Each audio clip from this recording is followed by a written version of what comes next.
केंद्र ਵੱਲੋਂ ਜਾਰੀ ਕੀਤੇ ਖੇਤੀ ਕਾਨੂੰਨਾਂ ਖਿਲਾਫ ਲਗਭਗ ਪੂਰੇ ਦੇਸ਼ ਦਾ ਕਿਸਾਨ ਦਿੱਲੀ ਧਰਨਿਆਂ ਵਿੱਚ ਡਟਿਆ ਹੋਇਆ ਹੈ। ਸਰਕਾਰ ਵੱਲੋਂ ਕੋਈ ਨਾ ਕੋਈ ਰਣਨੀਤੀ ਬਣਾ ਕੇ ਕਿਸਾਨ ਜਥੇਬੰਦੀਆਂ ਨੂੰ ਆਪਸ ਵਿੱਚ ਲੜਾਉਣ ਅਤੇ ਵੱਖ ਕਰਨ ਦੀਆਂ ਰਣਨੀਤੀਆਂ ਅਪਣਾਈਆਂ ਜਾ ਰਹੀਆਂ ਨੇ ਤੇ ਹੁਣ ਕਿਸਾਨਾਂ ਦੇ ਰੋਸ ਅਤੇ ਧਰਨੇ ਨੂੰ ਲਗਾਤਾਰ ਤੇਜ਼ ਹੁੰਦੇ ਵੇਖ ਕੇ ਕੇਂਦਰ ਸਰਕਾਰ ਨੇ ਇੱਕ ਨਵੀਂ ਰਣਨੀਤੀ ਅਪਣਾਈ।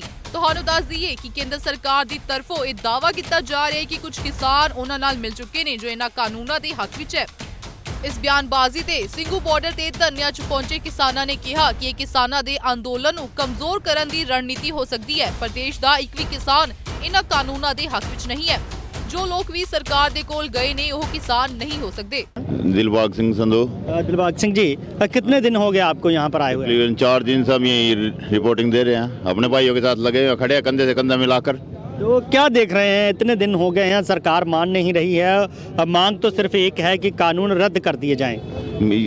सोच के तो यही है, अगर से ये काले कानून जो किसानों के लिए खिलाफ बनाए हैं जिसको किसान की इच्छा के विपरीत बनाया गया तो ये वापस लिए जाए। जी, तो क्या लगता है कि संघर्ष जो है और भी आगे बढ़ाना पड़ रहा है, रणनीति तेज करनी पड़ रही है, संघर्ष तेज करना पड़ रहा है, सरकार कहीं ना कहीं मान नहीं रही है, वो कहती है कि संशोधन करवा लीजिए आप। नहीं, संशोधन में तो ये तो हमारे किसानों की समस्या ही नहीं थी, हमारे तो ये धक्के से लगाए गए हमारे ऊपर, ये तो हमारी किसानों की तरफ से इसके कोई मांग नहीं की थी, फिर कैसे संशोधन लिए जाए जब हमारी कोई मांग ही नहीं थी इन विषयों के ऊपर। जैसा हमारा चल रहा था वैसे चलने दें।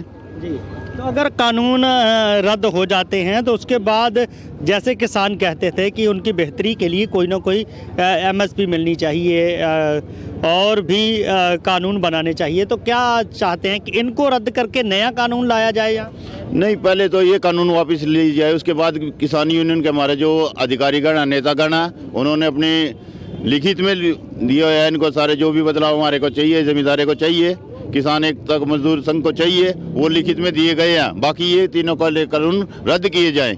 ये तो पता क्या सर, मतलब बेवकूफ़ बनाने वाली बात है। 19 दिन से किसान सड़कों पे बैठा है, यहाँ से नहीं है, पंजाब से भी आए हुए हैं। मतलब ये तो ऐसे चलता ही रहेगा क्योंकि ये तो किसी की सुन नहीं रहे ना बिल्कुल भी।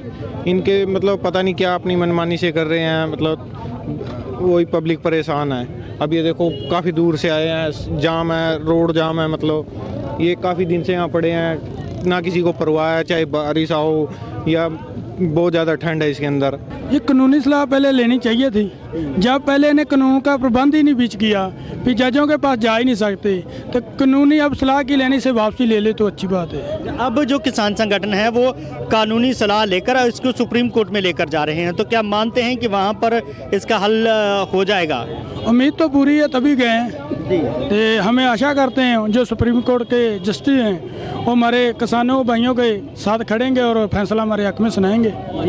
तो आखिर यहाँ तक नौबत क्यों आ पड़ी है कि अब जो है दिल्ली घेरने के बाद भी जो हमारे नेता हैं उनको अनशन पर बैठना पड़ रहा है, संघर्ष को और तेज करना पड़ रहा है, लेकिन सरकार वहीं पर बैठी है कि आप संशोधन करवा लीजिए, कानून अच्छे हैं, वापस नहीं होगा। ये बात ऐसी है कि आप घर के मालिक हो तो आपको कहा जाए भी आपको किराए के मकान में शिफ्ट किया जाता है, आपको किराया देना पड़ेगा। ऐसा ही हमारे साथ हो रहा है भी आप ज़मीनों के मालिक हो पर हम ज़मीन खोएंगे और आपको वहाँ दिहाड़ीदार लगाएंगे। तो जो सरकार अबानी डानी के नीचे लगी हुई है क्योंकि वो फंड देते हैं सरकार चलवाने के लिए, तो इसलिए कहते हैं भी किसान बाढ़ में जाए, अबानी डानी चाहिए।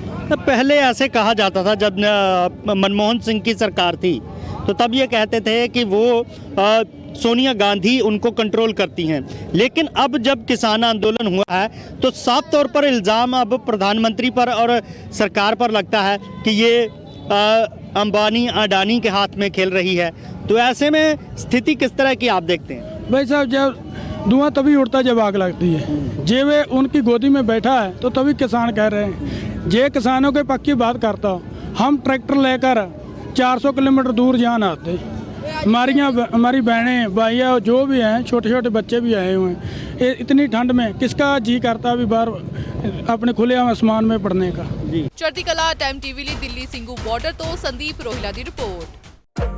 ਸਬਸਕ੍ਰਾਈਬ ਕਰੋ ਚੜ੍ਹਦੀ ਕਲਾ ਟਾਈਮ ਟੀਵੀ ਨੂੰ ਤੇ ਲੇਟੈਸਟ ਅਪਡੇਟ ਪਾਉਣ ਲਈ ਪ੍ਰੈਸ ਕਰੋ ਬੈਲ ਆਈਕਨ।